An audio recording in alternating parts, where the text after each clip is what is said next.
Bharuch દહેજના new Vadiya ગામે અંગત અદાવતે પરપ્રાંતીય કામદારની બેટના ફટકા મારી હત્યા કરી દેવાતા ચકચાર મચી જવા પામી છે. ભરૂચના દહેજમાં કંપનીમાં કામ કરતા કામદારની વસાહતમાં હત્યાના બનાવની ચકચાર મચી જવા પામી છે.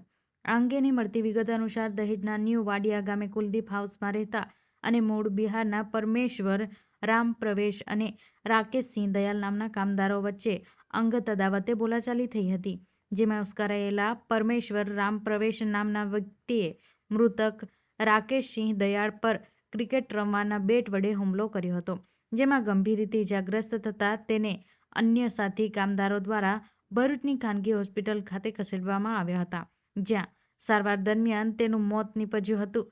ત્યારબાદ મૃતકના મૃતદેહને પોસ્ટમોર્ટમ અર્થે ભરૂચ સિવિલ હોસ્પિટલ ખસેડવામાં આવ્યો હતો.